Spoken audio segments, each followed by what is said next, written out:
함께 만드는 안전한 세상 시간입니다. 운전으로 목적지까지 도달하기 위해서는 반드시 하게 되는 것 중에 하나가 바로 진로 변경인데요. 진로 변경을 할 때는 특히 좌우 앞뒤를 잘 살펴야지만 안전하게 진로를 변경해 주행해 나갈 수가 있죠. 자, 오늘은 올바른 진로 변경과 안전운전에 대해 도로교통공단 인천지부 김태환 교수와 이야기 나눠보도록 하겠습니다. 자, 김태환 교수님 나와 계시죠? 네, 안녕하십니까. 예, 어떻게 추석 명절은 잘 보내셨죠? 네, 잘 지냈습니다. 알겠습니다.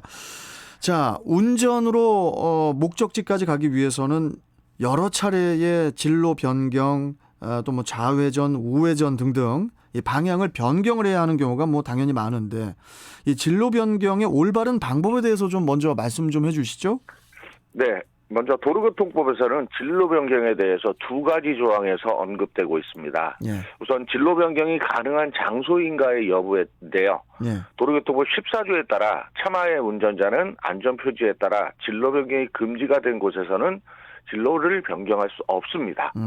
여기서 진로 변경이 금지된 곳이란 교차로, 그리고 횡단보도, 교량이나 터널 등 노면 표시가 백색 실선으로 그려진 곳을 뜻합니다. 예. 두 번째로는 진로 변경이 가능한 시기인가의 여부인데요. 도로교통법 19조에 따라 진로 변경이 가능한 백색 점선 구간이라고 하더라도 다른 차량의 정상적인 통행에 장애를 줄 우려가 있을 때에는 진로 변경을 해서 안 된다는 것입니다. 예.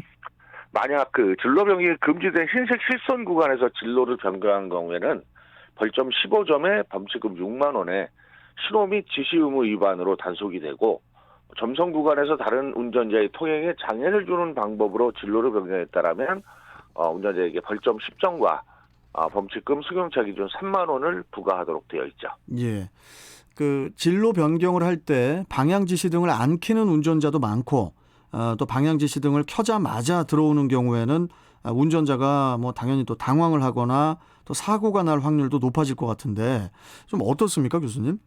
네, 일단 뭐 진로를 변경할 경우에 반드시 잊지 말아야 할 것 중에 하나가 방향 지시 등의 작동입니다. 네. 모든 차의 운전자는 진로를 바꿀 때 그 행위를 하려는 지점에 이르기 전 30m 전방, 고속도로에서는 100m 전방에서 손이나 방향 지시 또는 그 등화로서 그 행위가 끝날 때까지 신호를 하여야 한다라고 명시하고 있습니다. 예.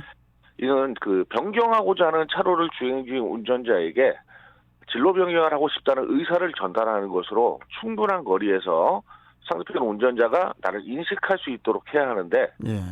특히 이제 방향 지시 등의 의미를 배려의 요청이 아닌 본인의 권리로 생각하는 운전자가 많기 때문에 이로 인해서 보복 운전으로 이어지는 경우도 자주 보게 됩니다. 예. 내가 진로를 변경하겠다라고 방향 지시를 작동했지만 옆 차로의 차량이 양보를 해주지 않는다는 이유로 보복 운전으로 이어지는 경우가 많은데, 다시 한번 말씀드리지만 방향 지시 등은 상대편에게 배려를 요청하는 것이지 나의 권리를 주장하는 것이 아니라는 점을 정확하게 해야 할 것 같습니다. 고속도로에서 급정체가 시작될 경우에 이렇게 사고 예방을 위해서 비상등을 작동한 상태에서 차로 변경을 하는 운전자도 이제 가끔 만나는데 이게 또 예측이 불가능한 행위라서 또 매우 위험할 것 같거든요. 어떻습니까?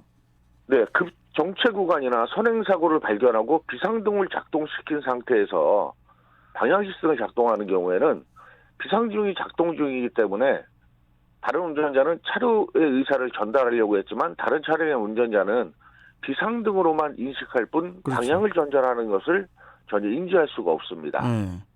비상등 작동을 끈 상태에서 방향지시등을 반드시 작동을 해야만 그 의미를 전달할 수 있다는 것도 잊으시면 안 될 것 같고요. 예.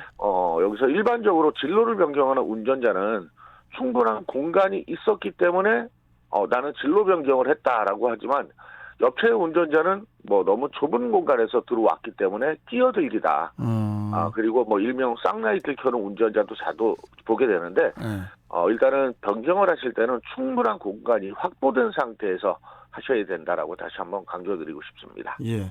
그러면 진로 변경하고 끼어들기는 어떤 차이가 있는 거죠? 네, 흔히 뭐 내로남불이라고 하는 말처럼 내가 하면 진로 변경이고 남이 하면 끼어들기라고 생각하는 경향이 있는데 자, 일부 운전자는 옆 차로의 차가 방향지승을 작동하면 뭐 속도를 높여서 주행하는 차량도 있지만 또 어떤 운전자는 흔쾌히 들어오라고 양보를 해주는 경우도 만나게 되는데 예. 이 도로교통법 제23조에 의하면 모든 차의 운전자는 정지하거나 서행하고 있는 다른 차 앞으로 끼어들지 못하도록 하고 있습니다.